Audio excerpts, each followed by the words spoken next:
Hello student, I am Abad Ali and you are watching my YouTube channel Guru Mantra academy. Students, आज हम फिर लाए हैं आपके लिए पोइट्री से नेक्स्ट वीडियो, जिसमें आज हम पढ़ेंगे the central idea of the poem.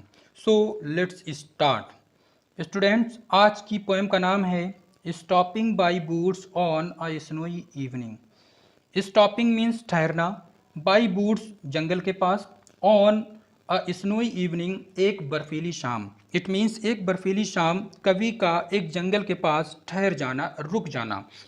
Actually poet Robert Frost यात्रा कर रहे होते हैं और यात्रा के दौरान वह एक जंगल के पास से निकलते हैं और वो जंगल जो है बर्फ से ढका पड़ा है, जिसका रूप जो है बहुत ही सुहावना लग रहा है। क्योंकि ये शाम बर्फीली शाम है, इट मीन्स इस शाम बर्फ काफ़ी गिर रही है। तो उस जंगल के उस खूबसूरत और आकर्षक दृश्य को देखकर कवि जो है वो मोहित हो जाता है और वहाँ पर ठहर जाता है। इसलिए इस कविता का नाम है stopping by boots on a snowy evening. एक बर्फीली शाम को कवि का जंगल के पास ठहरना। सो देखते हैं बच्चों the central idea of the poem. इस कविता का सेंट्रल आइडिया, कविता जिसका नाम है stopping by boots on snowy evening, composed by Robert Frost. इस कविता को रॉबर्ट फ्रॉस्ट ने लिखा है। इज दैट, और इसका सेंट्रल आइडिया यानी कि केंद्रीय भाव ये है कि the poet is riding through the beautiful woods filled up with snow. कवि जो है वो घुड़सवारी करते हुए जा रहा है और जाते जाते वह एक जंगल से गुजरता है। उस जंगल से गुजरता है जो जंगल जो है खूबसूरत है और बर्फ से ढका पड़ा है। एक्चुअली स्टूडेंट्स, जिस जंगल से कवि यानी कि रॉबर्ट फ्रॉस्ट गुजरते हैं अपने घोड़े पर सवारी करते हुए, तो वो जंगल जो है बर्फ से ढका पड़ा है और बर्फ से ढके होने के कारण वह जंगल बहुत ही ज़्यादा खूबसूरत और आकर्षक दिखाई दे रहा है। The nearly lake is also frozen, और उस जंगल के पास जो झील है वो झील भी जमी पड़ी है। यू नो वेरी वेल, जब बर्फ के दिन होते हैं, बर्फ गिरती है, तो उन दिनों चारों तरफ बर्फ गिरती है और सब बर्फ से ढक जाते हैं और साथ ही साथ जो झीलें, नहरें और वाटरफॉल होते हैं वो भी सब बर्फ से जम जाते हैं। तो बताते हैं कि दूसरी तरफ जो झील है वो भी बर्फ से जमी पड़ी है और जंगल, जिस जंगल से कवि रॉबर्ट फ्रॉस्ट गुजर रहा है, वो भी बर्फ से भरा पड़ा है। इसलिए वहाँ का जो दृश्य है वो बेहद सुंदर और आकर्षक है और मोहित कर लेने वाला है।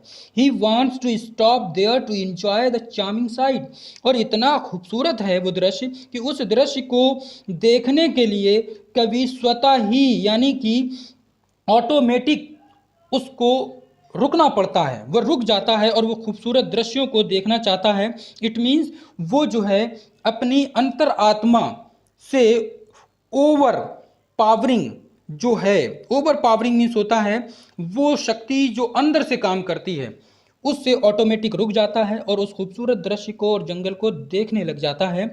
हिज हॉर्स फील्स क्वायर, और उसके इस कृत्य पर, इट मीन्स इस तरह से जंगल में रुक जाने पर उसका जो घोड़ा है उसे बड़ा ही विचित्र महसूस होता और वह ये सोचता कि आखिर इस घनघोर जंगल में शाम के वक्त, वो भी वो वक्त यानी कि समय जिस समय बर्फ गिर रही है, उस बर्फ के गिरने में, हल्की हल्की हवा के चलने में जहाँ पर खतरा है, ऐसी सिचुएशन में रॉबर्ट फ्रॉस्ट यानी कि कवि क्यों रुक गया है, ऐसा सोचता है, महसूस करता है उसका घोड़ा। Because his master wanted to stop there where he could see no farm house to stay, क्योंकि उसका घोड़ा जो है वो ये सोचता है कि उसके मास्टर यानी कि मालिक रॉबर्ट फ्रॉस्ट वहाँ पर ठहरना चाहते हैं, उस खूबसूरत दृश्य को देखना चाहते हैं, जबकि वहाँ पर नज़दीक में कोई भी फार्म हाउस नहीं है जहाँ पर ठहरा जा सके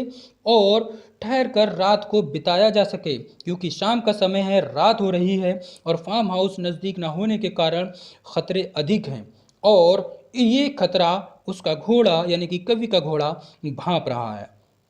the horse feels strange and shakes his bells, घोड़े को विचित्र महसूस होता है और इसलिए घोड़ा अपने गले की घंटियों को हिलाता है और हिलाकर अपने मालिक से इस सवाल को पूछता है कि आखिर क्यों इस विचित्र जगह पर, इस खतरनाक जगह पर बेवक्त शाम के समय खतरे में अपने आप को डालकर हम रुक गए हैं। The poet realizes that the woods are lovely to watch.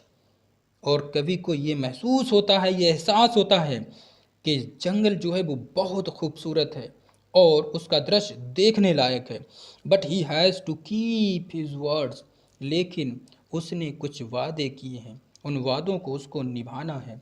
And to go for many miles before he would sleep, और उसे सोने से पहले अभी मीलों का रास्ता तय करना है। बच्चों, तो ये थी पोयम का सेंट्रल आइडिया। और बच्चों मैं आपको बता दूं, ये पोयम बहुत ही इंटरेस्टिंग है। अगर आपने इस पोयम को नहीं देखा है तो प्लीज़ मेरी प्लेलिस्ट में जाकर इस पोयम को देखें, क्योंकि इस पोयम को जब आप देखेंगे तो इस पोयम को आपको देखने के बाद महसूस होगा कि सच में इस पोयम में कुछ ख़ास, कुछ स्पेशल है। तो उस ख़ास और स्पेशल को देखने और समझने के लिए पहले आप पोयम देखें, और जब आप उस पोयम को देखेंगे, उसको स्टडी करेंगे, तो आप इस सेंट्रल आइडिया को पढ़ेंगे तो कुछ ऐसी चीज़ें हैं जो आपने समझ तो ली हैं पर उनकी फीलिंग्स को अभी भांप नहीं पाया है। तो अगर आप उन फीलिंग्स को इन सेंट्रल आइडिया में भांपना चाहते हैं तो आप उस पोएम को पूरा पढ़ें, उसको देखें, और देखने के बाद आप देखेंगे कि कैसे मैंने वहाँ पर उस पोएम में सभी एस्पेक्ट को एक्सप्लेन किया है। क्योंकि ये जो पोएम है, इस पोएम के दो एस्पेक्ट हैं। एक वो एस्पेक्ट जो कि हमें स्पष्ट रूप से सामने दिखाई पड़ता है, दूसरा एस्पेक्ट कि कवि ने इस पोएम में जो भी शब्द अपनी वाणी यूज़ की है, उस वाणी और शब्दों के पीछे एक और मैसेज देना चाहा है, मेटाफॉर किया है। वो क्या है, इसको जानने के लिए आप प्लेलिस्ट में जाकर हमारी इस वीडियो को, जिसमें कि मैंने poem stopping by boots on a snow evening को पढ़ाया है, उसको आप जाकर देखें और डीप स्टडी करें। All the best.